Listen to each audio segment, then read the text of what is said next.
initial part of the journey was about recognizing that there is a need for uh, luxury and luxury products in jewelry. Uh, Even though there were already, let's say, family jewelers who were selling high-end pieces in any case. But Right.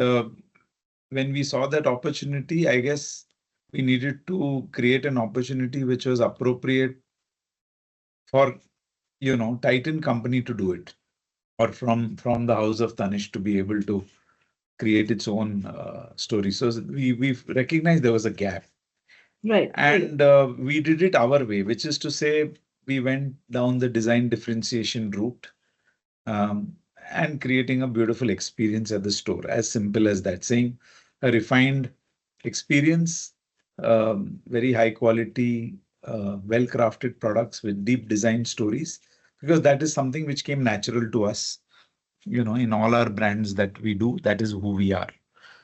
Over time, as we started selling, we realized that we are naturally drawing or attracting a set of customers, certainly in the high end, but and with a lot of refinement, but they are not necessarily the same traditional rich or the people who are looking for ostentatious status signaling alone.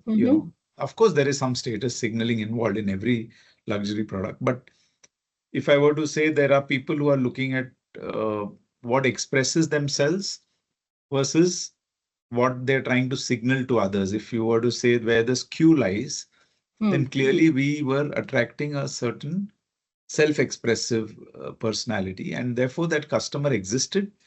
And as we started catering more and more, initially only in Bombay and Delhi, and then later on we recognized that there is a wide segment of such people who are, and that's when we started recognizing and segmenting our customer segment and saying, okay, even within the people whom we attract, there are those who are more wanting a little bit more show and expression. There are those who are what we call as the world travelers, people who are wanting to wear jewelry which is of a slightly different expression, maybe a little less flamboyant, not so much for very special occasions, but also for travel, and not just travel, even for, let's say, light occasions or everyday wear, etc.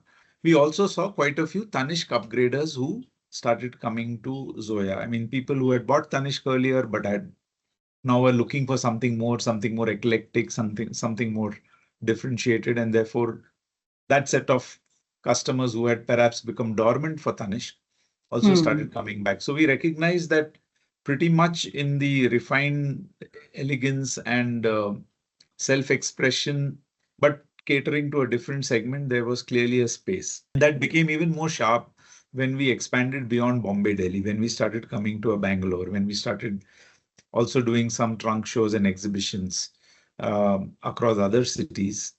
And we saw that this profile of customers seems to exist everywhere. Titan, of course, has Tanishq, Catering, Mia, but Zoya has a unique space in the market.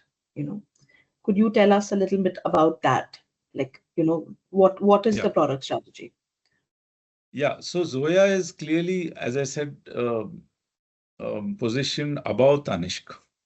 Above And Tanishq. yeah, and Mia and Carrot Lane are in a way much more affordable, accessible below Tanishq. So if Tanishq is in the heart of the market, Tanishq also does high value jewelry, but from a positioning point of view, it's not just the ticket size that matters. It also is the premiums that you are able to command for the same, let's say, product spec. So the Right. premiums that Zoya commands is much more, and Zoya is mostly studded and a little bit of polki, whereas Tanishq is also a large part of Tanishq is also in the gold segment and crafted gold segment, and that has a very large draw Correct. in the country. Tanishq has a lot more traditional offerings as well. I mean, related to gold, but not entirely limited to that. It's also linked to festivals. It's also linked to weddings and bridal, etc. Whereas Correct. Zoya is not really aiming for the bridal segment at all. So, Yeah. some women may buy it for their bridal, for their reception function, or but that's more like an occasion where Zoya is not really targeting the young Indian bride as much as it's targeting this um, high achiever, Right. evolved Indian woman. You're, of course, taking over as managing director of Titan. Now you've been a veteran in this field, but how does it feel and what are your plans going forward? How does it feel? Firstly, it's an honor.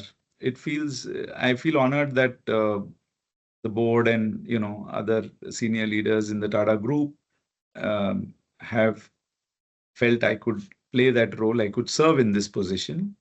Um, and I've been in Titan ever since. So I'm like literally born and brought up in Titan professionally. And just at a personal level, I even met my wife in Titan. So Titan has given me a lot more than what people would imagine and what I had ever hoped for, to be honest. So it's an honor. It also feels extremely, you know, how do I say? There are a lot of interesting things that one can do in this position to, in a way, further take Titan along the direction of doing good to a lot of stakeholders. So, yes, we have to continue to be a strong wealth creating machine because that's the purpose of a corporation. But the manner in which we do it and the way that wealth then gets suitably deployed across stakeholders, pretty much in the Tata legacy. I think there's a lot of work there. We are doing a lot of work, but it is exciting to see what all we can do. And I have not applied my mind in that direction so far. But this role will open my eyes to that. When India's soft power is rising, Yeah, India's prominence in the world is rising, and everything Indian has a certain appeal of positive true, appeal, to many true. parts of the world. Is there a larger piece we can think of? So these are very early thoughts in my mind, and I've not really formulated anything. But what it does fill me with is a lot of opportunity to be able to create something or to develop new aspects to this already wonderful institution which is there. And of course, it also fills me with some amount of nervousness because there are many disruptive forces in the world, from geopolitical to um AI to whatever else that's going on. So there are opportunities, there are also disruptions, and There's also there are new disruptive ways in which businesses are getting built and brands are getting built across the correct. world and in India. The startup economy is always there around you. So how to ensure we learn from them and be watchful, because I think what what in a way I'm inheriting is something really precious, and to be able to be a good custodian for that something precious weighs on my mind as well as a responsibility.